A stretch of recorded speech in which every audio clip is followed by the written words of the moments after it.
Então, boa tarde. A gente vai dar início agora a mais um seminário IBGE. Esse seminário de hoje vai ser a continuação do seminário da semana passada, né, que foram apresentadas as experiências dos participantes do Congresso Mundial do ISE. Então, aqui a gente vai ter o Ian apresentando, o Marcelo, o Rodrigues e o Cláudio Marques, tá? Eles vão fazer toda a apresentação, ao final eu vou abrir para as perguntas e comentários, tá? Que podem ser feitos tanto no microfone quanto aqui no bate-papo do Teams, tá? Então, obrigada. E vou passar a palavra ao Ian.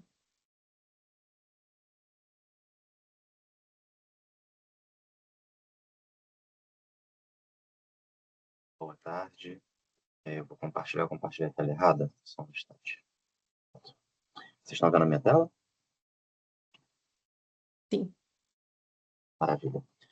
Então, vamos lá, pessoal. A ideia, né, é fazer, eu vou refazer a mesma apresentação que foi feita no ISE, né, trazendo e mostrando um pouco a realidade do que a gente tem feito hoje na Coordenação de Estatísticas Agropecuárias, né. Para quem não sabe, eu sou Ian Nunes, né, eu trabalho hoje na Gerência de Inteligência de Dados e Inovação dentro da Coagro, da Coordenação de Estatísticas Agropecuárias, na DPE, e a gente é responsável, né, pela condução de uma boa parte, ou praticamente todas as inovações que não dizem respeito à parte agronômica, né, do censo agropecuário e das estatísticas agropecuárias de maneira geral também. Especificamente para o ISE, nós vemos dois trabalhos, né, um que é esse aqui que eu vou apresentar para vocês agora, que se chama Dividir e Conquistar, né, usando talhões para entender as atividades agropecuárias. A ideia é esse trabalho ele foi construído em parceria com o professor Hugo, que é da Universidade Federal de Viçosa, o Edemir, que é um pesquisador, um doutor formado pelo FMG, e o Otávio, que era o coordenador da Coagro até agosto, se eu não me engano, desse ano. Foi apresentado, né, esse trabalho foi apresentado no CPS 82, que era uma sessão específica, né, de trabalhos submetidos para a sessão de estatísticas agropecuárias. Bom, qual a ideia principal, né? Explorar os usos do sensoriamento remoto para todas as tarefas de visão computacional que tenham alguma interseção com ou que possam contribuir na produção de estatísticas oficiais agropecuárias. E essas tarefas são a segmentação e a classificação, principalmente. Também tem a regressão, mas a gente ainda não explora, que seria a regressão seria no caso de predição de produtividade.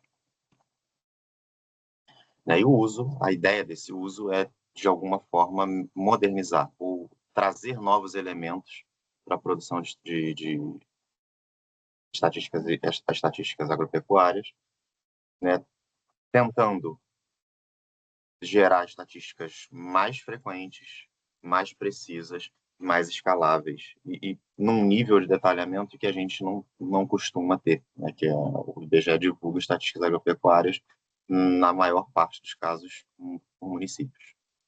E aqui a gente está falando de uma unidade muito menor, uma unidade intra-estabelecimento agropecuário, que é a área de produção propriamente dita.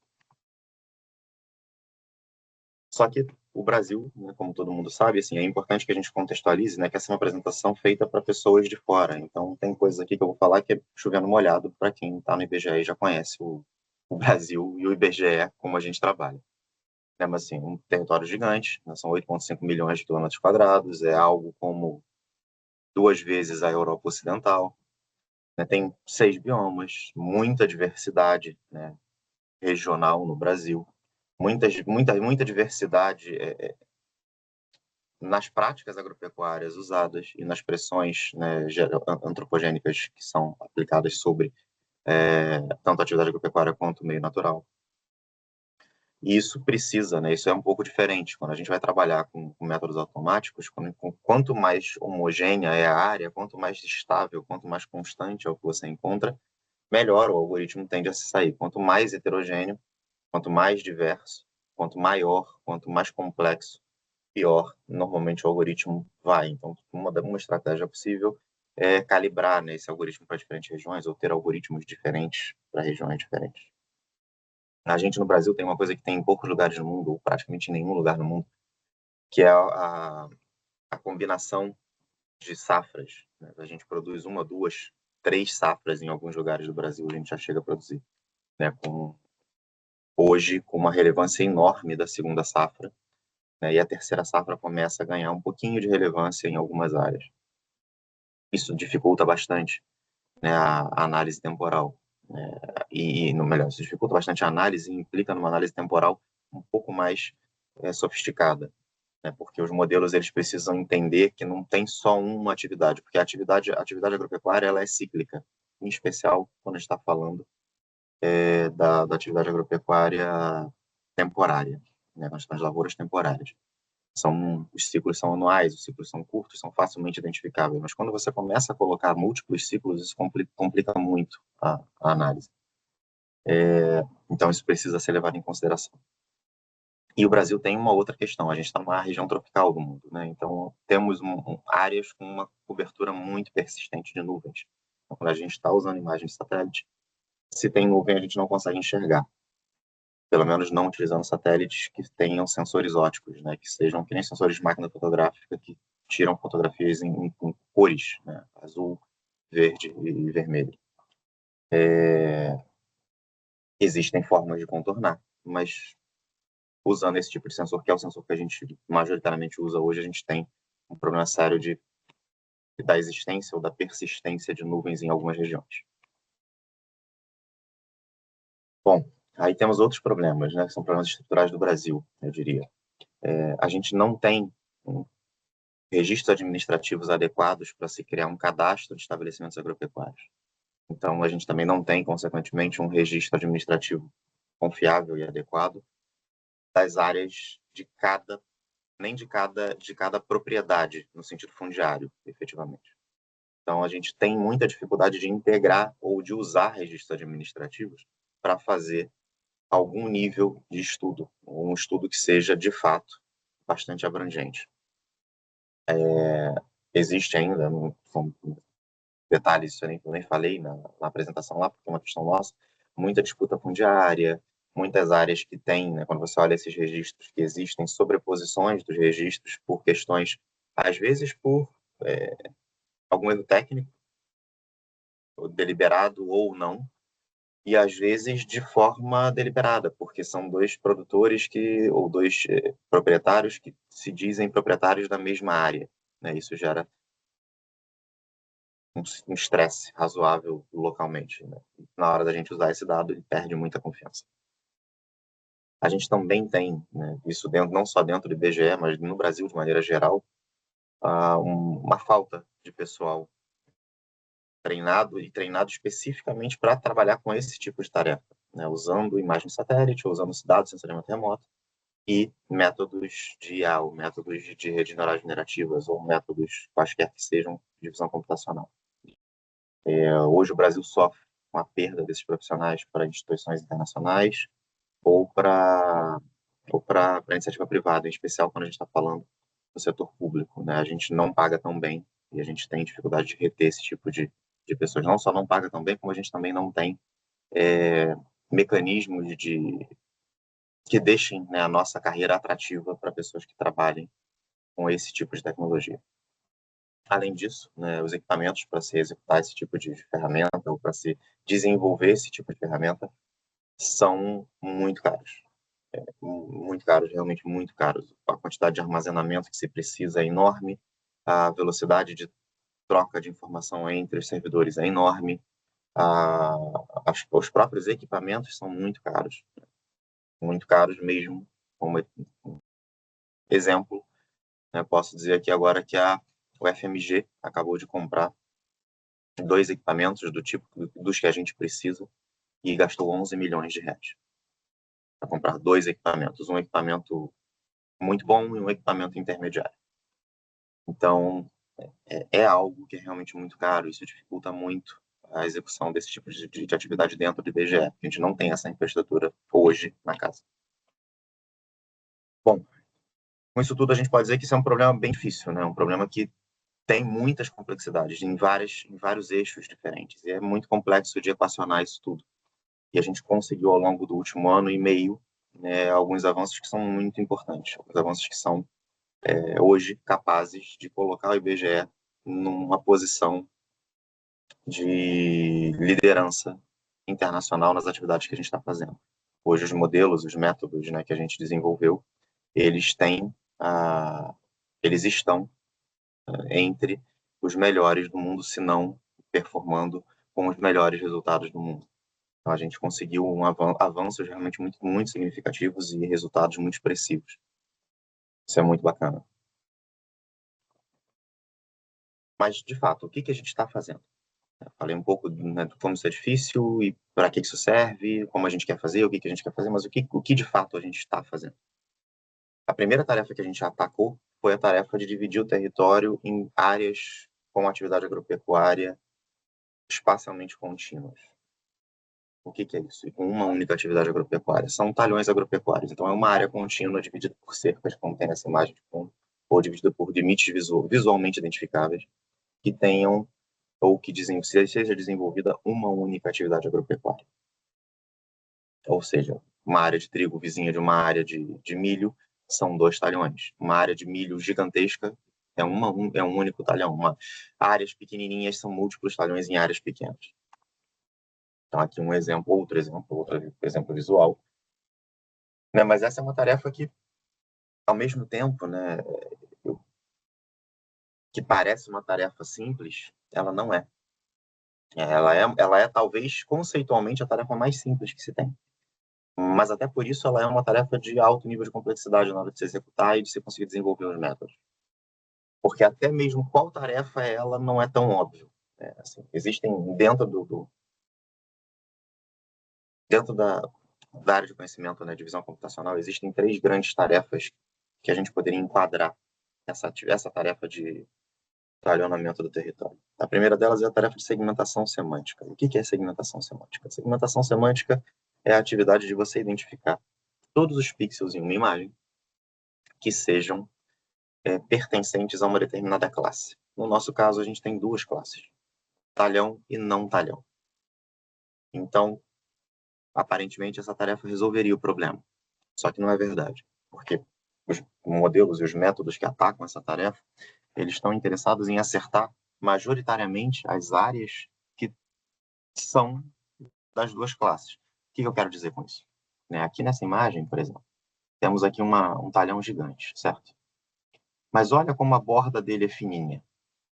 Então, quando a gente vai medir essa classe, essa tarefa, a gente usa uma métrica de medição que não privilegia as bordas. É uma métrica que ela leva em consideração a área como um todo.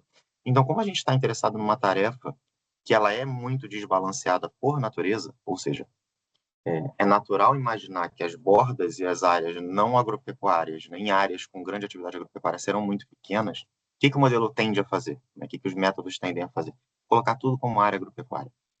E aí você perde as bordas. E não é isso que a gente quer. A gente quer identificar as áreas individuais de cada plantio, de cada atividade agropecuária. Eu não falo, não é só plantio, porque não tem só agricultura ou silvicultura, também tem pastagem nessa tarefa. Então vamos para a segunda tarefa. E aí a gente começa a entender, né, um pouquinho melhor. O que é essa segunda tarefa? Ela é a identificação de objetos individuais, ou seja, eu quero identificar cada talhão, né, onde ele está e quantos talhões a gente tem na imagem. Bacana. Só que a identificação de objeto, ela não desenha na imagem, ela não identifica na imagem de forma precisa, ela gera um quadrado, um bounding box, um quadrado em volta dessa área. Também não é o que a gente quer, porque a gente quer na imagem identificar as áreas de atividade agropecuária. E aí vem a terceira tarefa, né, que é a tarefa de segmentação de instâncias. E o que é a tarefa de segmentação de instâncias? Ela é uma tarefa que tenta juntar, né, a segmentação semântica com a detecção de objetos. Ou seja, ela tenta identificar cada uma dessas áreas individualmente. E aí, para cada uma dessas atividades, né, cada uma dessas tarefas, você tem métricas específicas e você tem atividades específicas que são desempenhadas durante o treinamento do modelo para garantir que se funcione. Aqui embaixo eu tenho algumas redes que a gente testou no processo, né, e a gente testou muitos modelos e diferentes estratégias para fazer isso. Esses são alguns dos modelos aqui na lateral esquerda, buscando qual o caminho a gente seguiria para conseguir executar essa tarefa de uma maneira adequada, né, de uma maneira que fosse adequada ao uso para monitoramento das atividades agropecuárias. E quando eu falo monitoramento, é monitoramento contínuo mesmo. O primeiro uso que a gente vai dar a isso é direto agora no censo agropecuário. Mas o censo agropecuário é uma aplicação dessa tarefa que a gente está fazendo. Eu digo que é uma aplicação porque isso aqui pode ser e será usado, né, na produção de estatísticas regulares da casa. Então, vai ser usado na LSPA, vai ser usado na PAN, na PEVES, vai ser usado em todas as pesquisas que a gente conseguir extrair informação a partir desse mapeamento que a gente está fazendo. E a primeira coisa que a gente percebeu, na verdade, após a gente entender qual era a tarefa que a gente tinha que fazer, que caminhos a gente devia seguir, né, a gente entendeu e testamos, né, diversos conjuntos de dados de treino que existem pelo mundo, porque a gente desenvolveu isso usando modelos redes neurais supervisionadas. O que são redes neurais supervisionadas? São redes neurais que precisam de um conjunto de treino, ou seja, elas precisam de anotações manuais para gerar os dados, ou melhor, para que o modelo entenda, né, o que é uma classe e o que é outra classe. Lembrando que a gente está falando aí de talhão com atividade agropecuária e o resto, né, ou seja, todo o resto, seja estrada, seja área urbana, seja vegetação nativa, vegetação natural, qualquer outra atividade, qualquer outra cobertura, qualquer outro uso do solo que não seja com atividade agropecuária, não nos interessa. Então, a gente precisa ensinar para o nosso modelo o que ele precisa identificar. E aí a gente começou a buscar. E achamos alguns conjuntos de dados internacionais, né, a maior parte deles na Europa, e um nos Estados Unidos também, e um pequeníssimo conjunto de dados no Brasil, pouquíssimos exemplos, que a gente começou a usar para para treinar e tentar, no Brasil, inferir, ver como é que a gente estava indo. E a gente percebeu que não funciona. Não funcionou de forma adequada e que a gente precisava gerar um conjunto de dados nacional, né, que representasse a diversidade, né, que eu falei lá no início, essa diversidade de biomas, essa diversidade de paisagens, essa diversidade de manejos e formas, né, de tratar o agro pelo Brasil, que vai desde o pequeníssimo produtor ao produtor gigantesco, e que a gente conseguisse aí sim, né, com dados no Brasil, mostrar para o nosso modelo o que ele precisa reconhecer. E esse é um problema, né, que a gente percebeu, está aqui do Domain Shift, esse é o problema que a gente teve que atacar gerando dado no Brasil. A gente usou dados de fora do Brasil e tentou trazer isso para o Brasil e não deu, porque o nosso domínio ele é um pouco diferente aqui. Tem muitas diferenças na forma, né, de se analisar o território. Então a gente partiu para uma estratégia de treinamento, usando Self-Supervised Learning, que é um treinamento que ensina sobre o território e depois a gente especializa e faz essa destilação da HRNet com os dados supervisionados do Brasil. Isso melhorou muito os nossos resultados. Né? Aqui tem alguns exemplos. Né? Isso são modelos esquemáticos, é só exemplo, tá? Eles não têm exatamente uma ligação com a realidade ou com os modelos como eles são. Mas aqui é um esquema, né, de todo o fluxo de trabalho, né? Desde do dado anotado até o resultado. Esses resultadinhos aqui à direita são alguns exemplos de áreas pelo Brasil. Aqui tem 4 áreas, eu acho que tem uma área no Nordeste, uma área no Paraná, uma área, acho que 2 áreas em São Paulo. E aqui são os resultados, tá? Eu não tinha falado no início, mas existe um projeto chamado Varda, que é um projeto que faz isso a nível mundial. Né? E a gente usou o Varda como padrão ouro, como o que a gente tem para comparar hoje no Brasil. E a gente testou hoje já para mais de 100 municípios, né, e a gente hoje tem melhores resultados que em todos os municípios. Então, a gente já tem resultados muito consistentes e muito confiáveis, de forma bem espalhada pelo território, ainda tendo problemas em algumas regiões do Brasil, em especial as regiões mais difíceis, como Caatinga, Pampa e Pantanal. Mas nas regiões que a produção se concentra, efetivamente, a gente já tem resultados muito consistentes e muito bons. Essas métricas aqui vocês podem acompanhar várias métricas. A Jacara é uma métrica de segmentação semântica, essas métricas aqui, né, que são medidas de erro, que é o over-segmentation e o under-segmentation errors, são erros de segmentação de instância, e esses aqui são erros de detecção de objetos. Então, cada um desses erros aqui diz uma coisa para a gente. Então, aqui diz quanto eu acertei ao todo na imagem, aqui diz quanto eu errei em média por objeto, aqui diz quantos objetos eu acertei. Então, assim, a gente faz uma análise mais completa do problema, porque esse é um problema que, apesar de ter características de segmentação de distância, só as métricas de segmentação de distância ou só modelos de segmentação de distância não resolve. Agora eu vou passar aqui para alguns exemplos, só para vocês verem, né? Isso aqui é o dado original que a gente comparou e aqui é o dado predito.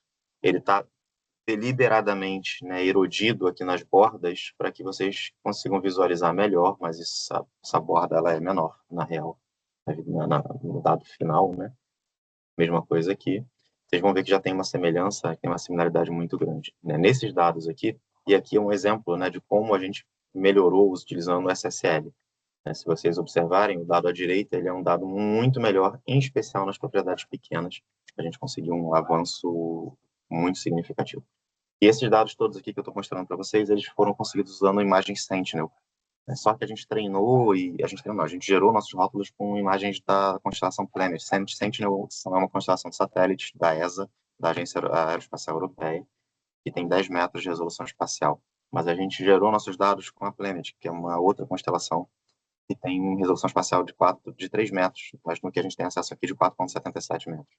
Então, a tendência natural é que quando a gente utilize o mesmo dado que a gente gerou no nosso dado de treino, o resultado melhore muito, muito, muito mesmo. Mais algum exemplo aqui de como a gente consegue melhorar utilizando pré-treino, né? E sabemos hoje que a gente tem limitação para propriedades pequenas, para talhões pequenos, na verdade, com menos de 1 hectare.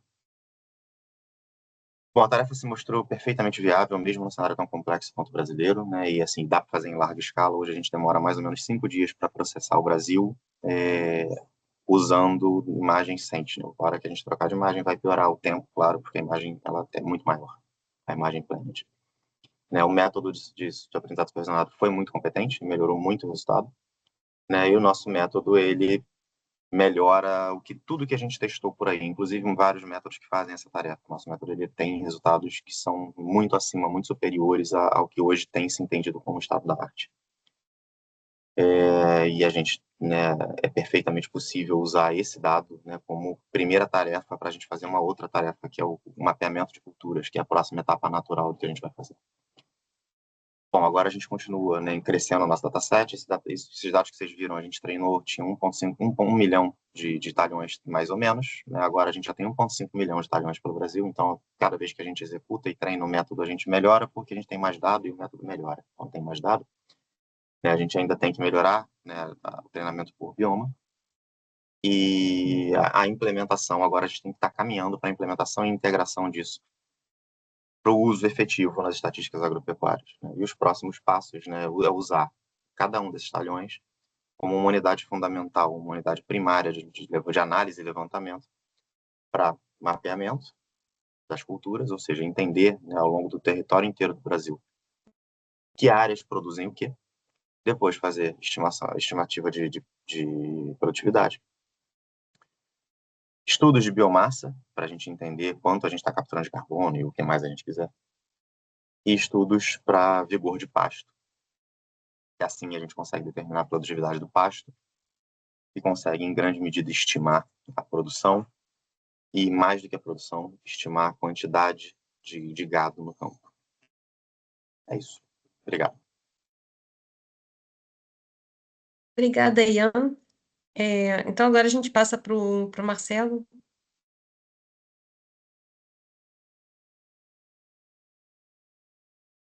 Só uma dúvida, vai ter a sessão de perguntas para o Ian, porque eu acho que o Ian vai ter que sair daqui a pouco, e aí teria que ser feito agora, então, né? Ah, verdade. Então, vou abrir agora para as perguntas, tá, para o Ian, porque ele precisa sair antes do seminário terminar. Então, lembrando que vocês podem fazer a pergunta tanto no microfone quanto no bate-papo, tá, do Teams. Tá, o Otávio levantou a mão aqui, eu vou dar permissão. Tem pergunta, chefe? Oi, Otávio, boa tarde.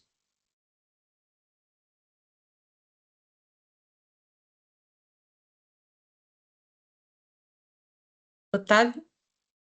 Acho que... Tá fechado o seu áudio.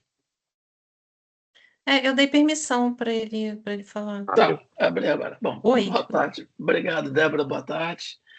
Parabéns, Ian, boa tarde. Pessoal, a dúvida que eu tenho, você falou dos próximos passos, né, Ian? A ideia dessa metodologia, ela é útil não só para o processo, mas a ideia é que as estatísticas agro, elas possam ser incorporadas ao nosso processo de trabalho. E a proposta seria, ano que vem, a gente já ter algum produto, né, algum resultado. Você tem alguma proposta, alguma coisa nesse sentido? Seja de estatísticas experimentais? Hoje a gente ainda está enfrentando algumas dificuldades de infraestrutura. Na verdade, já era para a gente ter um mapeamento do Brasil completo, para que a gente pudesse submeter a avaliação dos supervisores do Brasil, e seria interessante, mas infelizmente ainda não deu, porque a gente de fato enfrenta um conjunto razoável de dificuldades e de desafios, vamos botar como desafios, na infraestrutura para conseguir fazer isso funcionar. Mas a ideia, a nossa ideia é que esse produto ele seja lançado como estatística experimental, porque a gente pode já de cara, extrair desse produto a área agriculturável, ou a área com potencial agriculturável, e usar também esse produto no apoio ao trabalho de campo. Esse já é um produto útil, a gente só precisa conseguir gerar agora ele de forma consistente, para o Brasil, para que a gente possa fazer isso várias vezes por ano, e tanto oferecer ao público, porque nas conversas que eu já tive externas, há até uma certa ansiedade para que a gente libere esse dado, porque não existe nada parecido para o Brasil, e no nosso uso interno também. No nosso uso interno, eu acho que hoje os nossos supervisores, os nossos agentes de campo todos, nas agências, seria muito importante que a gente conseguisse mapear de forma competente áreas de expansão agropecuária, alguma mudança que aconteceu, para que a gente possa fazer um levantamento mais competente, um levantamento mais baseado em evidência. Eu acho que é fundamental e acredito que não vejo porquê, para o ano que vem, superados os desafios de infraestrutura, a gente não consiga fazer essas duas coisas com tranquilidade. Obrigada, Ian. Agora tem mais uma pessoa levantou aqui, o Afonso. Boa tarde, Afonso. Eu já dei permissão para você abrir o microfone. Boa tarde, Débora. Boa tarde a todos. Obrigado aí pela oportunidade de estar fazendo a pergunta. Muito bacana, né, esse trabalho. Para quem não me conhece, eu trabalho na área de orçamento, né? Que cara de orçamento veio aparecer aqui, né? Mas, na verdade, é tudo, né? Eu acho que talvez eu seja um dos mais interessados nesse projeto, uma vez que eu imagino que ele é plenamente funcional, pode trazer aí uma mudança significativa no que diz respeito ao custo da operação, né? Eu não sei se vocês estão por dentro disso, aí com certeza o Otávio tá. Eu não sei, agora estou vendo só algumas caixinhas aqui, não sei quem, no cômputo geral, quem está aqui presente, mas a gente está falando de uma operação que hoje em dia ela está girando até onde eu mais ou menos alcancei ali, né? O geral, não só um ano, né? Então a parte de preparação, depois a parte da coleta efetivamente, e aí depois divulgações, processamento de dados, aquele negócio todo. A gente está falando de uma operação da ordem dos seus 3 bi, 3 bi e meio, né? Somente o censo demográfico ele custou esse valor também na sua totalidade, desde 2018, com o PNAD de Covid, né, e por aí vai. Então, o que a gente observa é que, metodologicamente, esse modelo presencial ele não se sustenta mais no IBGE. Né? Quer dizer, no IBGE com certeza, mas para o governo federal, não. Então, assim, projetos desse perfil são fundamentais para a continuidade, eu diria, né, da operacional do IBGE, porque, e aí eu dou um insight aqui para vocês, né? Assim, quando a gente traz um número, não obstante ao valor, né, que ele tem, social e tal, mas um número de 3 bilhões e meio de uma operação agropecuária, o povo não gosta muito lá em Brasília, né? E aí eu queria saber, Ian, né, você já mais ou menos falou assim, não, quem sabe ano que vem e tal, mas a gente já tem uma perspectiva de efetivamente aplicar isso para um censo agropecuário, a gente poderia já contar com essa tecnologia para o censo agro, que eu imagino que a coleta seja em 27, como é que é isso?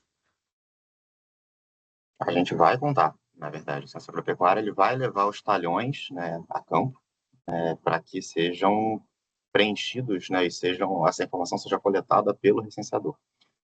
Mas a gente precisa, para conseguir fazer esse trabalho de uma maneira nacional competente, a gente precisa dessa primeira etapa, né? O censo ele vai ser o nosso maior produtor de informação. Imagina que o recenseador ele vai a campo com todos esses talhões. Aí ele chega e ele consegue preencher algumas dezenas de milhões de talhões. Ele não, todos os 27 mil recenseadores. Algumas dezenas de milhões de talhões, né? E a gente vai ter a melhor base de treino do mundo para áreas Isso. tropicais. É isso Não que eu há imaginei dúvida. que isso fosse ser. A gente não pode ainda Exatamente. dispensar a força presencial, porque como está numa fase ainda, eu não digo nem mais experimental, mas aquela fase de treinamento, tipo treinamento de IA e tal, né? Você Uhum. com base na perspectiva humana, você vai comparar, né, com a imagem do satélite e vai ver o nível de assertividade para, de repente, quem sabe, no próximo ciclo a gente poder já ficar um pouco mais independente da força pessoal, seria isso? Olha, eu não sei se a gente vai ficar independente, porque tem coisas que só um censo vai responder ou só um registro administrativo muito bem feito. Por exemplo, eu jamais vou conseguir, por imagem de satélite, dizer quantos ovos uma galinha postou, né? Ou quantos litros de leite Uhum. foram extraídos de uma determinada fazenda. Tem perguntas, né, ou questões estruturais do próprio estabelecimento, que são perguntas que são muito difíceis de você fazer, ou melhor, informações que são muito difíceis de você conseguir sem falar com um produtor. Eu acho que, sem Perfeito. dúvida, existem formas diferentes. A gente tem caminhos, né? Eu acho que um principal caminho é a gente caminhar para uma pesquisa amostral agropecuária, né? E caminhar para a construção de um cadastro competente que permita, sustente essa pesquisa amostral e permite outras pesquisas em produtividade, olha só, em profundidade, né? Não, Que a gente perfeito. consiga avaliar temas de uma maneira mais profunda, né, com os seus respectivos extratos adequados, né, fazendo uma amostragem adequada para cada investigação. Não, perfeito. Tem espaço, tem caminho e isso vai ser usado. Mas assim, a ideia, né, isso que a gente está fazendo, isso que eu mostrei agora, ele não tem um impacto orçamentário significativo. O que o Marcelo vai mostrar, você vai ver que vai ter um impacto muito, muito grande. Mas aí agora eu vou deixar para o Marcelo, gente, eu agradeço. Muito obrigado, eu realmente preciso ir, que eu tenho que ir para a sede agora. Obrigado pelas perguntas, tanto do Otávio quanto do Afonso. E se alguém Obrigado, quiser ou Ian. tiver qualquer dúvida, quiser me procurar depois, é só me chamar, quiser participar com a gente, quiser interagir, né? Gostamos muito de interagir, gostamos muito de trocas, porque nossa equipe ela foi construída dessa forma, né? O trabalho ele começou de forma colaborativa, com várias áreas do Brasil, com várias pessoas de várias áreas do PGE. Então, quanto mais a gente conseguir caminhar e integrar e trabalhar com outras pessoas, melhor. Até porque eu acho que isso traz força, isso não traz fraqueza. Mesmo sabendo que a gente vai ter pequenas parcelas do trabalho das pessoas, né? Isso traz uma força porque isso espalha a cultura pela casa, se espalha o conhecimento, se espalha o conhecimento do projeto, né? Não o conhecimento em si, mas o conhecimento do que está sendo feito. E isso traz força, isso traz relevância, isso traz impacto a longo prazo. Bom, obrigado novamente. Obrigado, Débora.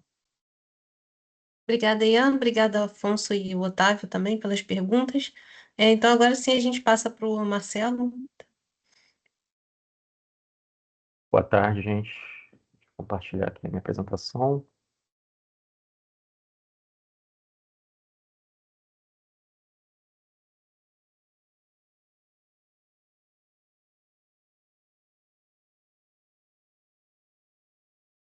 Vocês estão vendo a minha apresentação?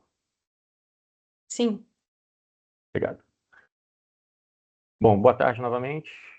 Meu nome é Marcelo. Eu estou atualmente lotado também na Coagro, nessa gerência que foi criada recentemente dentro da Coagro, que é a GIDAI, Gerência de Inteligência de Dados, Agropecuários e Inovação, mesma gerência em que está o Ian. E eu fui transferido recentemente para compor essa nova gerência que foi criada recentemente. Eu era lotado anteriormente na ENS. E nessa apresentação eu vou falar de um trabalho que eu vim desenvolvendo nessa área, embora eu já tenha iniciado minha colaboração nesse projeto há um pouco mais de um ano, quando eu ainda estava lotado na ENS. E o trabalho que eu apresentei no congresso, de respeito a esse projeto, bom, eu vou, assim como o Ian, né, usar os mesmos slides que eu apresentei lá no congresso, mas no congresso eu tinha um tempo muito limitado, de 15 minutos para apresentar, então aqui, é claro, como eu tenho mais tempo, eu vou aproveitar um pouco melhor esse tempo, entrar em mais detalhes, contextualizar um pouco melhor para vocês que são um público interno, né, que conhecem um pouco melhor a realidade do IBGE. Então, eu posso fazer algumas comparações, analogias com outras operações da casa com as quais vocês têm familiaridade. Bom, mas a ideia desse projeto era trazer alguns avanços para as operações de campo do Censo Agro, a partir da introdução de métodos de otimização para planejar as rotas para os recenseadores percorrerem em campo durante a operação de campo do Censo Agro. Desse projeto participamos eu, o Ian e o Otávio da Coagro, o Vitor França, que é da DTI, colaborou muito com a gente, e a gente tem alguns colaboradores externos, que são colaboradores da área acadêmica, que são o Jorge, da PUC-Rio, e o Myron, que é da Federal de Lavras, que participaram como consultores através da parceria com o UNFPA. E esse projeto, ele visa, então, trazer algumas melhorias para as operações de campo do Censo Agro especificamente, mas como vai ficar, acredito, claro no decorrer da apresentação, essas melhorias elas vão poder ser aplicadas a outras operações de campo, não se limitam ao Censo Agro em si. Então, aqui no começo da apresentação, tem alguns dados da última edição do Censo Agro para contextualizar a escala dessa operação, que é uma operação gigantesca. Então, assim como o Ian já tinha mostrado, né, o Brasil tem uma área gigante de 8 milhões e meio de quilômetros quadrados. É claro que a gente já está acostumado com esses números, né? A gente vive aqui no Brasil, mas quando a gente leva isso para uma conferência, para um congresso no exterior, é claro que isso tem um impacto, porque lá eles estão acostumados a lidar com áreas muito menores. Bom, nessa área gigantesca territorial, a gente identificou no último Censo Agro aproximadamente 5,3 milhões de estabelecimentos agropecuários, e esses estabelecimentos estavam agrupados em um pouco mais de 127 mil setores censitários. Então, uma operação muito grande. É claro que a logística de toda essa operação é muito custosa, como o Afonso estava comentando agora há pouco. Bom, nesse contexto, né, da operação censitária do Censo Agro, né, qual é a tarefa do recenseador, que é o nosso principal trabalhador, principal agente de campo? Ele tem a tarefa de percorrer todas as vias existentes dentro do setor censitário, e ao percorrer todas essas vias, ele deve identificar todos os estabelecimentos agropecuários que ele encontrar em campo. E a cada estabelecimento que for encontrado em campo, ele deve realizar a entrevista, né, aplicando o questionário do censo para coletar os dados que são alvo da pesquisa. E aqui esse mapa ele ilustra qual é a informação que é passada, ou que era passada, né, até a última edição do Censo Agro, para subsidiar essa operação para o recenseador. Então, o recenseador ele recebia, né, um mapa do setor censitário, então, com o perímetro do setor, que nesse mapa aqui está identificado pela área vermelha, né, translúcido. Então, isso aqui corresponde a um setor censitário de uma área rural, que é um alvo do Censo Agro. E os pontos, esses triângulos amarelos, eles são os pontos dos estabelecimentos agropecuários conhecidos previamente. Então, quando o recenseador vai a campo no Censo Agro, ele tem uma lista prévia de estabelecimentos agropecuários já conhecidos que foram recenseados em operações anteriores. Então, essa é a informação que o recenseador recebia, pelo menos até a última operação, funcionava assim. Diferentemente do que acontece num setor urbano, no censo demográfico, em que, além dessas informações, das unidades de coleta e do perímetro do setor censitário, o recenseador recebe também toda a malha viária dentro do setor, né, no setor urbano. A gente tem uma facilidade maior de obter essa informação e fornecer essa informação para o recenseador, porque no setor urbano as vias são organizadas de forma muito mais regular, então elas são agrupadas, né, nos conceitos de quadra e face, né, as faces são os lados das quadras, as quadras são muito regulares, né, são bem delineadas, as faces são curtas, então o setor urbano tem muitas diferenças em relação a um setor rural como esse aqui, em que a gente não tem a definição, né, clara do que seria uma quadra numa área rural, consequentemente, a gente não tem as faces, e, consequentemente, a gente não tem essa informação disponível para o recenseador orientar o seu trabalho de campo. Bom, então a ideia desse projeto é tentar diminuir essa distância das operações de campo entre o que acontece no setor rural, que é o foco no censo agro, e no setor urbano, no censo demográfico, que tem muito mais informação, que é informação essencial para orientar a operação de campo. Então, nesse cenário, a gente tem algumas questões, né, alguns problemas que surgem, né? Como é que a gente planeja a operação de campo? Como que a gente mede o progresso da operação? O progresso da operação até o último censo agro era medido pelo percentual de questionários concluídos em relação à lista prévia de estabelecimentos conhecidos. Isso gera distorções gigantes, porque a lista prévia ela tem uma defasagem de pelo menos 10 anos, que é o tempo que leva entre uma operação e outra. Então, é claro que em 10 anos muita coisa muda. Vários estabelecimentos que existiam na operação anterior deixam de existir, vários outros estabelecimentos surgem nesse período de 10 anos, então a lista prévia não é uma boa referência para a gente medir o progresso. Só para ilustrar, né, a gente tem no resultado do último censo agro, teve setores censitários que terminaram com 600% de coleta em relação à lista prévia, né? Então, o número de estabelecimentos cresceu 6 vezes em relação ao que era conhecido antes. Então, nesse cenário, não dá para a gente medir o progresso a partir desse número. Esse número não diz nada, né? A gente pode chegar em 100% de coleta e está muito distante de concluir o trabalho naquele setor, ou pode estar em 90% de já ter concluído. Essa informação, na prática, ela não tem um significado muito expressivo. Outra questão é como é que a gente avalia a cobertura do censo, né? O objetivo do censo é cobrir todo o território em relação aos setores que são alvos daquela operação. Mas como é que a gente avalia se a gente cobriu de fato todo o território? Se a gente não conhece quais são as vias que existem dentro do setor censitário para saber se elas foram cobertas. Então, essas são algumas questões que surgem nesse cenário que a gente tinha para a operação até a última edição do censo. Bom, então, o primeiro avanço que a gente está propondo, né, nesse projeto é um mapeamento das vias rurais. Então, a ideia é conseguir fazer um mapeamento detalhado de todas as vias existentes nos setores censitários rurais e essas vias, essa malha viária, ela é subdividida em segmentos. Esses segmentos são delimitados pelas próprias extremidades da via, quando a gente tem via sem saída, que é muito comum em áreas rurais, ou pelos cruzamentos com outras vias, né? Sempre que a gente tem um cruzamento, a gente delimita um segmento. Então, a ideia é que esses segmentos eles sejam o análogo ao conceito de face que a gente tem no setor urbano. Porque o trabalho de campo no setor urbano, no censo demográfico, ele é organizado por faces. Então, a ideia é que o recenseador ele deve cobrir todas as faces dentro do setor.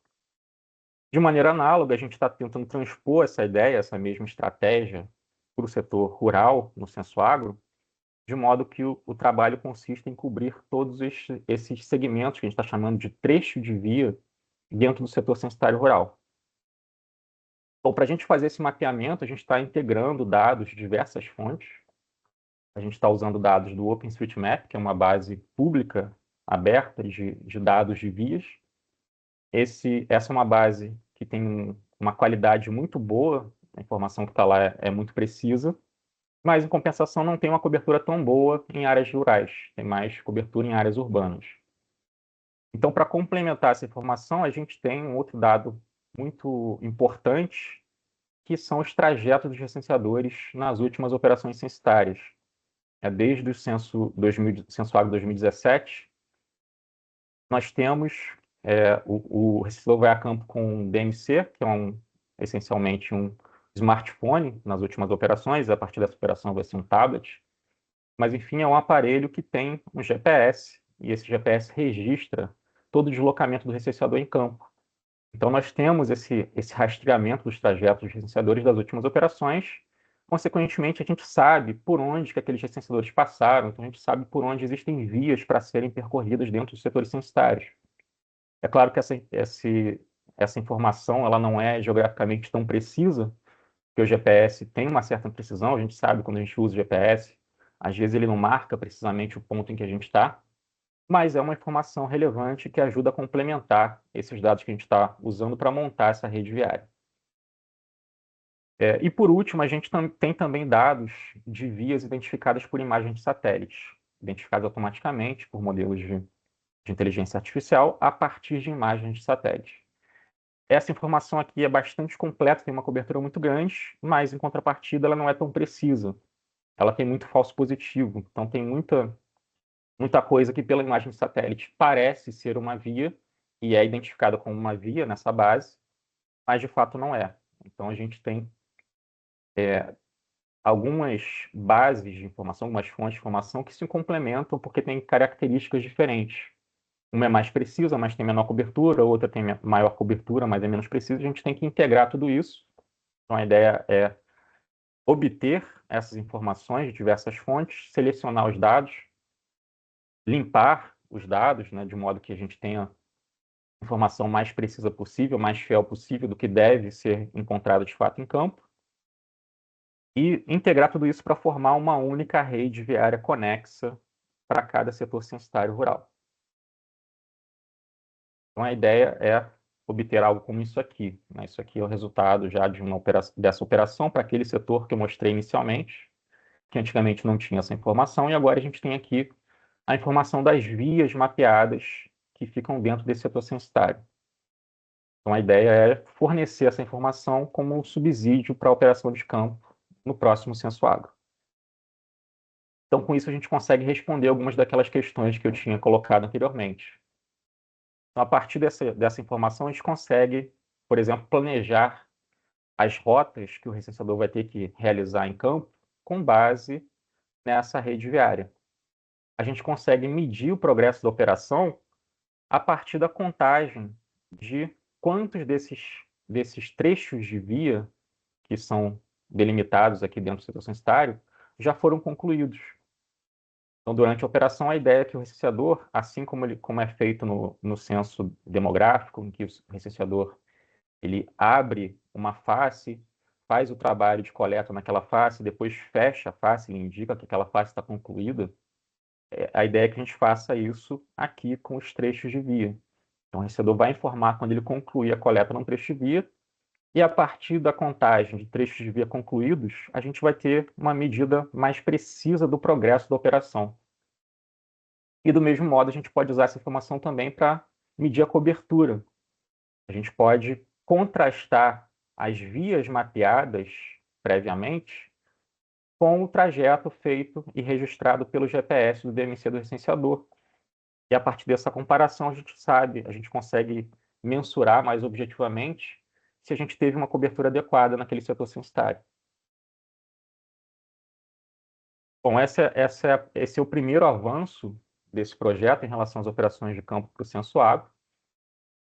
Só isso em si já é um avanço, claramente, mas ainda tem algo que a gente pode fazer além disso, né, que é também o foco desse projeto, que está relacionado a esse ponto aqui. Aqui a gente diz que a gente pode planejar as rotas para os recenseadores em campo a partir dessa rede viária. Mas esse planejamento é uma tarefa muito complexa, mesmo tendo essa informação disponível, porque a quantidade de possibilidades para planejar o trabalho de campo a partir de uma rede viária, num setor de médio e grande porte, é altíssima. Existe um número absurdo de possíveis formas de percorrer um setor censitário. Então, para um planejador humano, é muito difícil obter soluções eficientes, obter um planejamento eficiente para fazer esse percurso. Então, a ideia é automatizar também esse processo de planejamento. Então, o segundo avanço metodológico é o uso de métodos automatizados para otimizar o roteamento, o planejamento das rotas para os licenciadores em campo. Então, a ideia aqui é modelar esse problema de planejar as rotas como um problema de otimização combinatória, em que o objetivo é cobrir todos os trechos de via dentro do setor censitário, minimizando os custos operacionais. E aí os custos operacionais estão relacionados às distâncias percorridas e também à duração da operação. Quanto mais rápido a gente consegue cobrir todo o setor censitário, mais rápido a gente consegue concluir a operação de campo. E a duração da operação de campo, ela tem um impacto direto no orçamento. Quanto maior o tempo de operação, mais tempo a gente tem que pagar aluguel para os postos de coleta, aluguel dos veículos, a própria remuneração dos servidores temporários que trabalham no censo. Então, tem diversos custos operacionais, que é a maior parte do orçamento do censo, que estão envolvidos diretamente com a duração da operação. Se a gente consegue encurtar essa operação, um percentual mínimo que seja, isso já tem um impacto gigantesco no custo total da operação.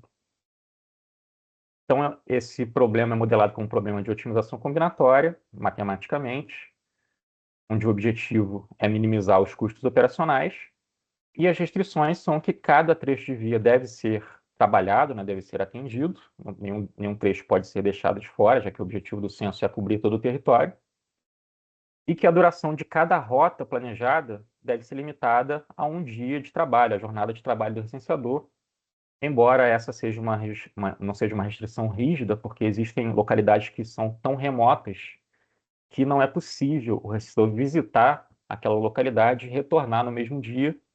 E nessas situações é necessário que o recenseador faça um pernoite, né, em algum local durante a rota, no meio da rota, para retornar posteriormente.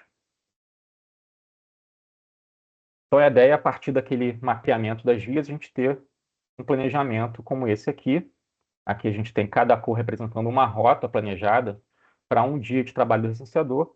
Então o recenseador vai receber já essas rotas planejadas previamente no próprio DMC, e ele tem a cada dia um conjunto de rotas que ele pode escolher qual que ele vai realizar, e a ideia é que ele tem que realizar todas as rotas, e realizando todas as rotas ele vai cobrir todo o território do setor censitário.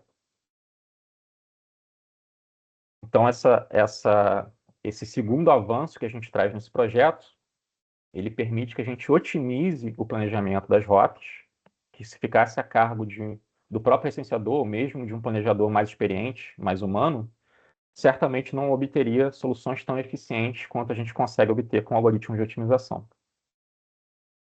E, além disso, né, uma outra facilidade que a gente tem é que no começo da operação, ou antes de começar a operação, é até relativamente mais simples planejar as rotas, que a gente precisa cobrir todos os trechos de via, nenhum deles foi visitado ainda. Mas o que acontece no decorrer da operação é que cada visita que um recenseador faz ao estabelecimento não necessariamente vai resultar num questionário sendo concluído. Porque muitas vezes o recenseador visita um estabelecimento, identifica o estabelecimento agropecuário, tenta o contato com o produtor, mas ou o produtor está ausente, ou ele está presente, mas não está disponível para responder ao questionário naquele momento. E aí o recenseador precisa retornar e fazer uma nova visita, ou várias outras visitas, até conseguir coletar a informação. Então, o que acontece durante a operação é que alguns trechos, algumas áreas vão sendo concluídas, vão sendo cobertas, e a gente fica com vários fragmentos de áreas não concluídas ainda na área do setor censitário, e a gente precisa replanejar as rotas, né, para os próximos dias de operação, de modo a cobrir esses trechos que não foram concluídos ainda. E vai ficando cada vez mais complexo fazer esse planejamento. A gente tem que juntar vários trechos que estão espalhados, né, dispersos na área do setor censitário. E a ideia é que o algoritmo de otimização ele faça isso diariamente. Diariamente a gente vai reotimizar todas as rotas de acordo com a situação atual da coleta. Então, toda vez que o DMC do recenseador transmitir os dados coletados, esses dados vão ser registrados aqui no servidor, no CPD, e o algoritmo de otimização vai ser acionado para recalcular as rotas com base nessa informação atualizada, considerando, né, o cenário corrente. Então, essas rotas sempre vão estar eficientes de acordo com o estado atual da operação. Então, a ideia é que a gente vá, dessa forma, mantendo a eficiência das rotas nas diversas fases da operação, desde o início ou do pré-operação, que a gente precisa de rotas que cubram tudo, até o durante a operação e até o final da operação, em que a gente vai ter algumas áreas mais dispersas que ainda não foram finalizadas e que precisam ser cobertas, precisam ser revisitadas. Bom, para a gente testar, né, a eficiência, né, e a efetividade desses métodos, a gente teve que recorrer à simulação, já que, claro, a gente não foi a campo ainda para testar isso. Então, a gente fez testes baseados em simulação, a gente simulou a cobertura de setores censitários. A gente fez uma amostra de 2.500 setores censitários de tamanhos variados e comparou duas formas diferentes de percorrer o território.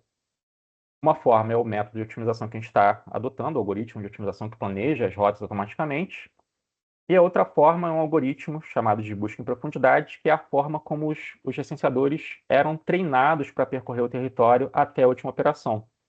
Então, o recenseador, até a operação anterior, ele era treinado com algumas orientações de como ele deve percorrer o território, que ele deve começar por um ponto, percorrer, né, a via a partir do ponto que ele começa, e sempre que ele encontrar uma bifurcação, ele deve escolher uma das alternativas de caminho a seguir, percorrer tudo que tiver naquele caminho que ele escolher. Quando ele terminar de percorrer tudo, ele deve voltar para a bifurcação e pegar o outro caminho. Então, essa forma de percorrer o território, ela é modelada por esse algoritmo chamado busca em profundidade. Então, nós testamos fazendo a simulação, comparando essas duas formas de percorrer o território. A forma como o recenseador era treinado a fazer esse percurso e usando as rotas que foram planejadas por esse algoritmo que a gente está introduzindo. E a gente testou isso em múltiplos cenários operacionais diferentes, porque tem muitos fatores incertos, é claro, durante a operação. Por exemplo, a gente não sabe, né, ao fazer uma visita ao estabelecimento, se o produtor vai estar disponível para responder naquele momento ou não, se a gente vai conseguir concluir o questionário, ou se a gente vai precisar fazer uma nova visita depois. Então, a gente tem cenários de incerteza em que a gente tem que modelar isso a partir de uma distribuição de probabilidades. Então, a gente usa algumas probabilidades diferentes de obter sucesso ao visitar um estabelecimento. Então, consideramos algumas possibilidades diferentes para testar diversos cenários possíveis. E como resultados nessa simulação, a gente obteve uma redução na distância total percorrida entre 27% e 60% em relação ao modelo tradicional. E uma redução na duração total da operação de campo entre 19% e 43% em relação ao modelo tradicional. É claro que esses são resultados baseados na simulação. Não necessariamente a gente vai ter exatamente os mesmos valores quando a operação for a campo, de fato, mas isso nos dá uma ideia, uma estimativa de quanto a gente pode ter de ganho em potencial em relação ao modelo tradicional que a gente tem de operação censitária.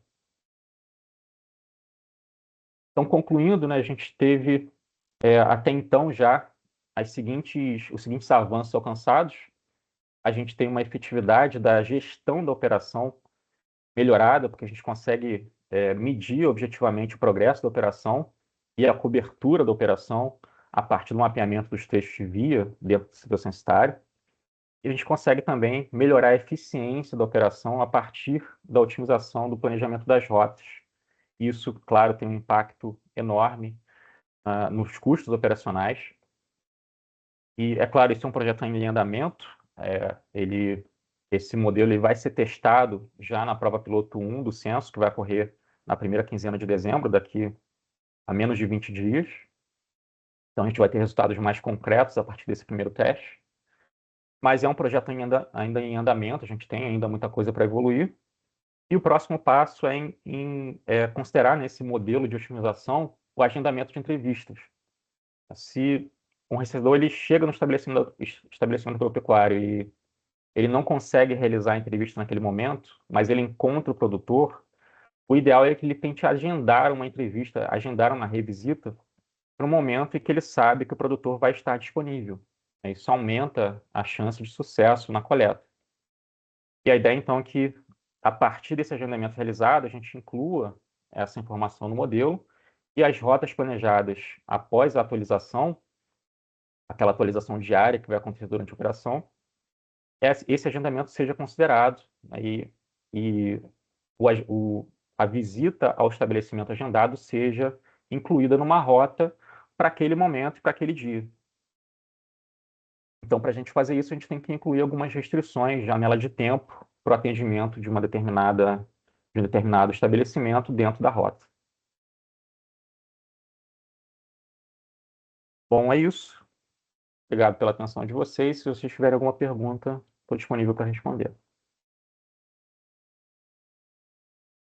Obrigada, Marcelo. Então, a gente pode começar para as perguntas do Marcelo também, né? Já que já encadeou com a apresentação do Ian. Então, perguntas ou comentários? Alguém escreveu alguma coisa aqui no chat? Ah, não, tá. Lembrando que esse seminário, né, ele está sendo gravado e depois vai ficar disponível no canal IBGE na intranet, tá? É o Otávio aqui de novo. Eu acho que você pode falar, porque eu já te dei permissão tá da outra aberto. vez. Isso. Tá. Obrigado, Débora. Bom, parabéns, Marcelo. É importante só fazer um comentário rápido, né? O pessoal entender a ideia da importância disso é que em 2017 nós tivemos já uma quebra de paradigma, né, que foi usar a lista prévia, foi uma novidade, né? Mas a gente tinha também a varredura de setor. E o problema é como é que a gente, no censo, garante que a cobertura foi adequada, que o setor foi varrido, tá? A ideia na época era usar imagens satélites, a gente começou a trabalhar isso em 2017 com mais afinco, identificando áreas com atividade agropecuária ou estabelecimentos que tivessem uma construção e ver se teve percurso recenseador até aquele ponto. Esse foi o trabalho da supervisão, mas não de maneira estruturada, não de maneira planejada. Né? Não tínhamos tempo de avançar nesse sentido. E o que acontece? Ao longo do tempo, desde 2006, 2017, a gente tem observado o número de pessoas que vão à área rural, pessoas experientes, tem sido reduzido.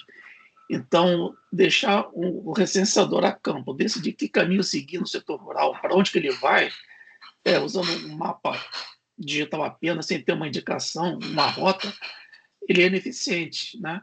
A crítica que o Censo Agro sofre, muitas vezes, o questionário é longo, perde muito tempo. Só que o tempo de deslocamento entre uma fazenda e outra, quando a gente for somar isso, é muito maior do que o tempo de entrevista. Né? Eu perco o tempo da abordagem, eu perco o tempo de deslocamento e perco o tempo da entrevista. A abordagem e deslocamento, eles são dispensadores de tempo. Então, quanto mais otimizar esse deslocamento, e aí o trabalho vai de contra isso, a gente está procurando otimizar todo o processo. Né? E aí vem o ponto depois, a garantir a cobertura. A cobertura, eu andando pelos trechos, ok, mas eu tenho que identificar também onde tem atividade agropecuária. A lista prévia é importante, mas a imagem de satélite também. A gente, com esses parâmetros em mãos, a gente vai realmente ter a possibilidade de ter uma avaliação melhor. Tá? Então é isso, só esse comentário. Obrigado aí pelo tempo, Débora, e parabéns pela apresentação. Obrigado, Otávio. Obrigada. Mais alguma pergunta ou comentário? Tá, então, a gente pode passar para o Cláudio Marques. Se houver alguma pergunta, a gente pode ser feita depois, tá?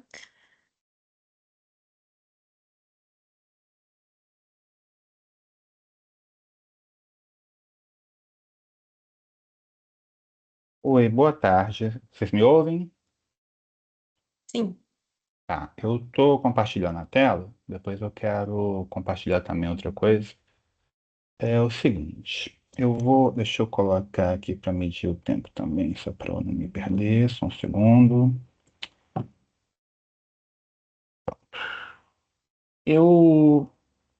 Vamos lá. Meu nome é Cláudio, a apresentação está aparecendo direitinho ou está com aquela janelinha flutuante que não deveria aparecer? Não, tá tudo certinho. Tudo certinho? Ótimo. Bom, então, meu nome é Cláudio, eu sou jornalista, eu trabalho no IBGE já há 15 anos, né? Sou também doutor em comunicação pela UERJ, fiz meu doutorado durante a minha estadia no IBGE, defendi em 2022, e também atualmente sou lotado na INSE, né? Eu dou aula lá também de comunicação, e esse trabalho que eu apresentei, né, eu vou falar um pouquinho primeiro sobre o trabalho, efetivamente, que eu apresentei lá no ISE, depois sobre as minhas impressões do evento, enfim. E esse meu artigo, ele foi baseado numa pequena parte lá da minha tese, na qual minha tese de doutorado foi justamente sobre a comunicação de dados estatísticos do IBGE. Então, um dos tópicos lá da tese foi justamente um circuito de comunicação do IBGE, um modelo de circuito que eu propus. E então foi sobre isso que eu falei, né, nessa apresentação. Certo. E então, esse modelo, então, na verdade, é para simplificar, né, para simplificar e explicar como que os dados do IBGE circulam na sociedade, enfim, desde a produção, passando para a interpretação, até a comunicação propriamente dita dessa informação estatística para a sociedade, como é que isso circula, né? Porque o IBGE ele produz informações que são essenciais, né, para a sociedade, né, essenciais para o país. Só que são informações os dados estatísticos, em especial, né? Tem também a parte de dado já científico, né? Mas falando especificamente dos dados estatísticos, né? Eles não são de fácil compreensão. Então, a gente tem que sempre procurar melhorar essa comunicação. É importante para que o cidadão possa, de fato, utilizar esse conhecimento, né? Ah, Então, o modelo de circuito de comunicação, ele é inspirado numa criação do Robert Darnton, que ele utilizou isso para analisar livros, né? Então, o que acontece? Os livros eles podem ser analisados assim do ponto de vista mais do conteúdo propriamente dito, do texto, só que houve um movimento assim de analisar não só o texto propriamente dito, mas tudo que envolve o livro, né? O contexto social, econômico, a apresentação propriamente do livro, qual papel que ele foi utilizado, como é que ele circula na sociedade. Então, assim, isso era um movimento, né, dentro dos estudos, né, de letras, né, que acabou, assim, ficando uma coisa meio descontrolada, né, assim, até o que o Darnton fala é uma interdisciplinaridade meio descontrolada. Então, ele propôs um circuito de comunicação para simplificar como que os livros circulam, né, desde dos autores até os editores, na sociedade, né. Ele pensou nisso como um sistema de comunicação. E eu adaptei essa ideia para as estatísticas, né? Porque assim como os livros, né, os dados estatísticos, eles também têm um ciclo de vida, né? Eles são produzidos, são interpretados, são compartilhados e gerando significado na sociedade. Então, baseado, né, nesse trabalho do Darnton, eu propus esse circuito de comunicação do IBGE. Então, ele mostra como que a informação flui, né, desde como é que essa informação estatística circula, né? Então envolve desde os técnicos até os jornalistas, outros intermediários e o público em geral. O objetivo aqui, né, não é fazer um modelo extenso, né, apontar todos os detalhes, mas assim mostrar assim uma visão clara, simplificada dos principais fluxos de comunicação, né? Então, aqui eu estou destacando o IBGE público, porque o público do IBGE, na verdade, ele vai incluir aí o Estado, né? Ou seja, os agentes públicos voltados para fins públicos, vai incluir o mercado, que são os agentes privados voltados para fins privados, ele vai incluir a sociedade civil organizada, que são os agentes privados voltados para fins públicos, enfim, são as organizações da sociedade civil, né? E a população em geral. Assim, e cada vez mais o IBGE, né, isso é uma coisa até, um processo que vem se aprimorando ao longo de décadas, mas cada vez mais o IBGE ele tem procurado priorizar mais o cidadão, né, como público-alvo dessa informação. Já teve um tempo que o IBGE basicamente produzia informação para o Estado, mas só para o Estado mesmo, mas agora a ideia é que o cidadão tenha acesso a essa informação. Então, para isso, né, considerando que a maioria dos cidadãos, eles não têm, né, devida formação em estatística, é necessário que essa informação ela seja acessível, né? Então, seguindo aqui nesse circuito, a gente tem dois fluxos principais, né, que são de coleta e de disseminação, certo? Então, na coleta, é basicamente quando o IBGE reúne os dados da sociedade. Então, quando ele visita os domicílios, quando ele coleta informações de empresas, das prefeituras, enfim, esse seria esse fluxo de coleta da informação. Então, o IBGE ele vai coletar todos esses dados, né, vai processar, enfim, transformar em informação estatística e vai compartilhar esses dados de volta para a sociedade, de volta para o público, né? Então, aqui tem um fluxo principal, que é de disseminação, né, que é importante, né, o sentido aqui da seta, né? Esse da disseminação seria basicamente a comunicação direta do IBGE com o público, né? Seja, por exemplo, por meio do site, seja, por exemplo, no trabalho do IBGE Educa nas escolas, enfim, seria essa parte realmente de disseminação dos dados através de entrevistas. Aí tem também esses dois agentes, então ele tem essa disseminação que pode se dar de forma direta, mas também pode se dar de forma indireta, né, com veículos jornalísticos e com outros intermediários. Então, os veículos jornalísticos, né, eles têm um papel central na disseminação das informações do IBGE, né?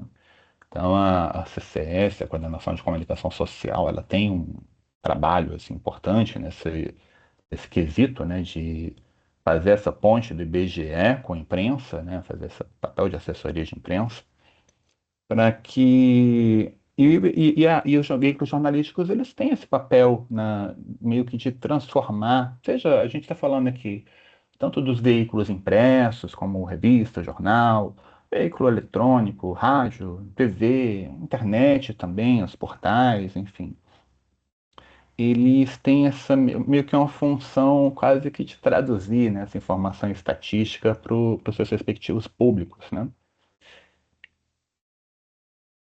E também nós temos outros intermediários nesse processo. Então, a gente tem, por exemplo, outras instituições de pesquisa, como FGV, como IPEA. A gente tem universidades, a gente tem os especialistas, enfim, que também utilizam dados do IBGE para produzir seus próprios estudos e análises, né? A gente também tem pessoas que não são tão bem intencionadas, né? Que às vezes pessoas ou grupos, né? Que podem distorcer, podem manipular a informação produzida pelo IBGE. Então, assim, especialmente com a internet, né? Isso tem acontecido cada vez mais. Então, é importante, né? Que a comunicação do IBGE tenha clareza, tenha transparência também por esse motivo.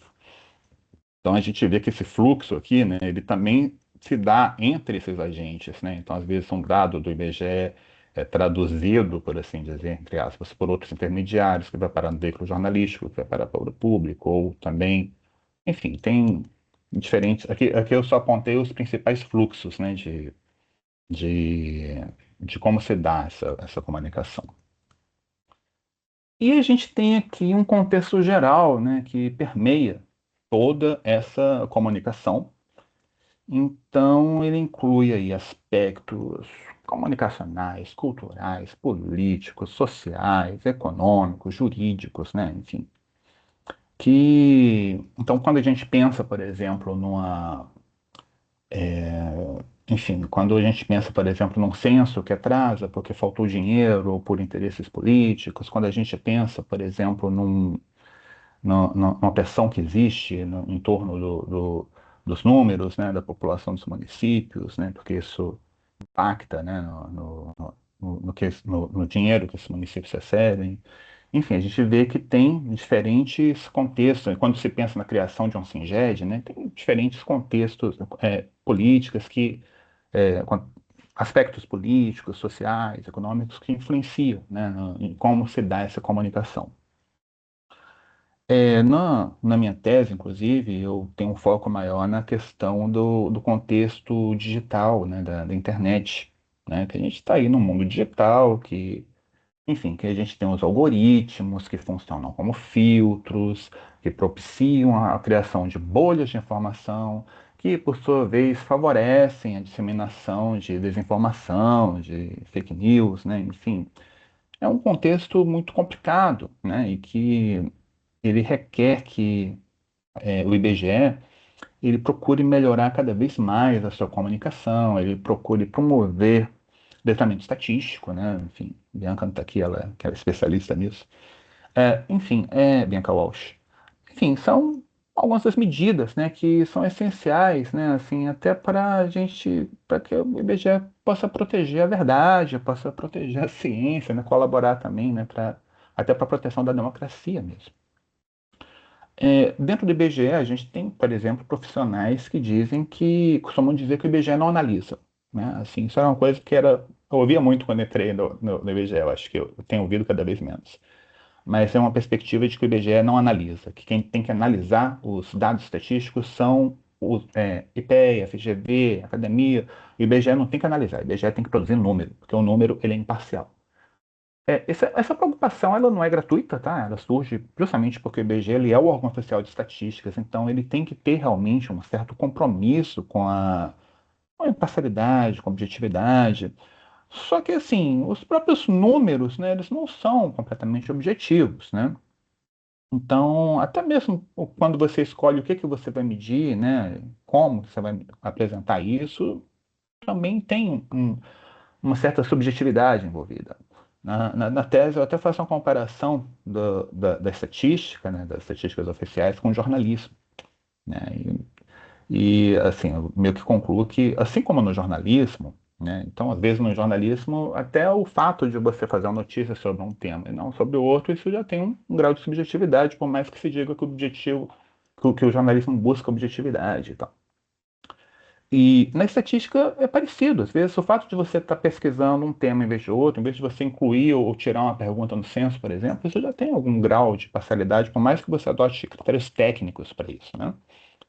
Então, assim como no jornalismo, a estatística ela também deve buscar objetividade, imparcialidade, mas também precisa oferecer contexto, também precisa oferecer interpretação, precisa oferecer elementos que deem sentido a esses números, essa informação que o IBGE produz. E eu defendo que essa interpretação os números, ela tem que começar já na produção da pesquisa, não apenas na etapa final, não apenas na etapa de disseminação propriamente dita, né? Porque, inclusive, o jornalismo ele pode ajudar nisso, né? Seja como uma referência de linguagem escrita, né? Que é uma linguagem mais clara, explicações mais simples, como também pelo uso de infografia, enfim, muita coisa que o IBGE, inclusive, tem utilizado, né? Tem aprimorado cada vez mais, né, a sua comunicação. Mas o que eu defendo até é que o IBGE ele tem que procurar desenvolver sua comunicação cada vez mais com base em princípios jornalísticos, como clareza, como coerência, até mesmo como criatividade, né, como atratividade também. E para isso, né, o IBGE ele precisa de autonomia, precisa de recursos, precisa de capacitação, né? Então, assim, esse modelo de circuito de comunicação, ele oferece assim, uma visão simplificada de como que os dados estatísticos do IBGE circulam na sociedade. Ele não é um modelo exaustivo, não é essa a proposta, né? Pelo contrário, a ideia é destacar de uma forma simples quais são os principais fluxos de produção, interpretação e disseminação. Você vê que ele não tem, por exemplo, algumas sutilezas, tipo, por exemplo, um confeste ou um conselho que ouve o que deve entrar ou não no censo, enfim, tem certas sutilezas que não estão ali, mas o objetivo é realmente pegar os fluxos principais de produção, interpretação e disseminação de dados estatísticos, de formação estatística. A ideia também foi criar um modelo mais genérico que pudesse até ser utilizado para analisar, por exemplo, ele pode ser aplicado, por exemplo, para analisar a comunicação dos dados geocientíficos do IBGE. Ele pode ser adaptado para outras instituições, então para você estudar, por exemplo, informação, como é que é a disseminação de informação científica do John Fiocruz ou de outros institutos como IPEA ou FGV, enfim.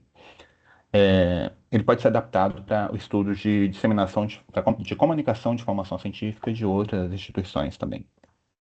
Então, o que eu defendo é que você fortalecer esse fluxo de disseminação, ele é fundamental, assim, não só para combater a desinformação, mas até mesmo para promover cidadania. Então, essa melhora da comunicação, você vê que é um processo contínuo, né? Já teve uma época, por exemplo, né, tem um livro sobre a comunicação do IBGE, né, que é do Senra e da Silvia Maia, enfim, que ele fala sobre isso, né? Fala sobre a história da comunicação do IBGE, é uma das referências que eu uso lá na minha tese, e até já teve época, por exemplo, que até a produção de tabela era polêmica dentro do IBGE, né? Enfim, que estaria destacando um dado em vez de outro, enfim.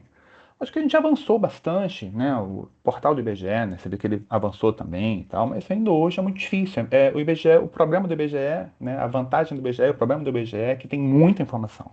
Às vezes é difícil para quem não é especialista no assunto conseguir encontrar e interpretar uma informação no site do IBGE, por exemplo. Então, depois que acaba uma divulgação, né, pelos veículos jornalísticos e tal, o cidadão talvez ele tenha uma certa dificuldade de encontrar isso no site do IBGE. Então, essa melhora da comunicação, esse aprimoramento da comunicação é um processo contínuo. Ele envolve tanto a produção das pesquisas quanto a apresentação delas, né, com explicações claras, contextualizadas, né, com apoio de ferramentas jornalísticas. A missão é tornar essas informações acessíveis à sociedade, não apenas aos outros especialistas, né? E então, para isso, a gente tem que desenvolver uma linguagem clara, coerente, concisa, que seja envolvente mesmo, mas ao mesmo tempo tentando manter uma certa objetividade, imparcialidade com princípios orientadores, né? Então, a gente tem uma missão aí de transformar esses dados estatísticos em compreensão e transformar essa informação em cidadania, né? Então, assim, o trabalho foi sobre isso, né? Eu até quis compartilhar a tela, porque eu queria comentar um pouquinho até sobre o Congresso mesmo, né? Enfim, foi uma experiência muito interessante, muito bacana, né? Assim, você poder participar de um evento importante como esse para a estatística, o principal evento da estatística no mundo, né? Enfim, já é um evento super antigo, né? E que, enfim, você vê que tem muitos trabalhos lá, eu quero até compartilhar aqui com vocês. Aqui tem o número, né, de mesas, enfim, que tem vários trabalhos, né? Eu vou até pegar o link aqui, quero compartilhar no chat. Cadê? Cadê você? Não estou achando o chat, mas enfim, eu vou compartilhar daqui a pouco. Depois eu vou copiar e compartilhar. Eu acho que vai ser mais fácil quando eu não estiver compartilhando a tela. Mas, enfim, que aqui tem os resumos, né, dos trabalhos que foram divulgados lá, sobre os temas mais variados, né? Então, você tem aí centenas de trabalhos sobre temas bem específicos, né? Até uma coisa que a Andrea Diniz comentou na semana passada é que não é só sobre estatística propriamente dita, né? Não é só trabalhos técnicos, né? Mas tudo que envolve estatística, incluindo, por exemplo, comunicação de dados estatísticos.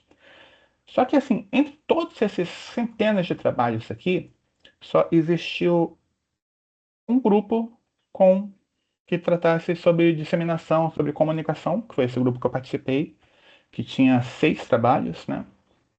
Então, você vê que num grupo de centenas de trabalhos, só 6 tratavam sobre comunicação, sobre disseminação. Então, assim, a mensagem que eu queria deixar aqui é que o Easy, ele tem um espaço que é a ser explorado aqui, né, gente? A gente pode falar muito sobre comunicação, o IBGE, por exemplo, ele tem assim, uma experiência muito interessante que pode ser divulgada, né, num evento desse tipo, desse porte. Né? Você vê que tanto o CCS, com a parte de assessoria de imprensa, como o CDDI, dentro do CDDI, por exemplo, você tem o IBGE Educa, né, que tem uma experiência interessantíssima de comunicação, né, com crianças, jovens, professores, enfim.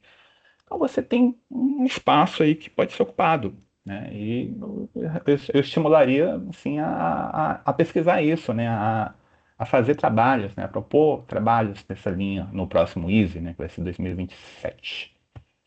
E eu também vou deixar o link também da minha tese de doutorado, né, que é sobre os números falam por si mesmos, análise de comunicação de dados estatísticos. Enfim, quando eu parar de compartilhar aqui, eu vou copiar e colar esses links. Assim, para mim foi uma experiência assim, muito gratificante participar desse evento. Deixa eu parar de compartilhar aqui. Foi muito gratificante participar desse evento. Eu acho que, assim, eu sou muito grato ao IBGE, né, por ter tido essa oportunidade. Enfim, para mim foi uma experiência nova. Foi a primeira vez que eu apresentei um trabalho em inglês, né, teve todo um estresse, um nervoso relacionado a isso, e foi uma experiência bacana, né, enfim. E agradecer a BGE, agradeço em especial a Andréa Diniz, que está aqui acompanhando a gente, porque ela teve um papel fundamental para que a gente conseguisse esse financiamento do PNUD para poder fazer essa viagem, apresentar. E para mim foi uma excelente experiência. E basicamente era isso que eu queria falar mesmo. Eu vou copiar os links que eu tinha falado e era só isso por enquanto. Muito obrigado. Obrigada, parabéns pela apresentação. Alguma pergunta, comentário? Pode ser uma pergunta ou comentário para o Marcelo também, né? Porque já fez a apresentação, já respondeu, né? Já ouviu comentários, mas se houver mais alguma coisa.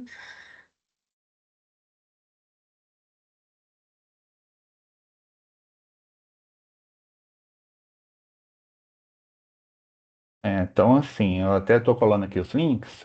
Assim, eu acho que eu convido todo mundo a dar uma explorada, né? Porque eu fiz a chamada para a parte de comunicação, mas tem trabalho de tudo quanto é tema aqui no Easy, né? Então, certamente deve ter coisa de interesse para todo mundo aqui, enfim. Pronto, já passei, coloquei aqui os links que eu queria compartilhar com vocês. Tá, obrigada. Então, esses links ficam aqui no chat e a gente vai depois disponibilizar também a gravação, tá?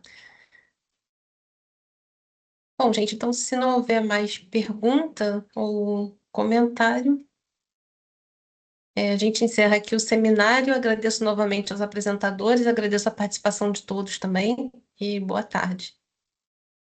Boa tarde, obrigado. Boa tarde, obrigado, gente. Obrigado.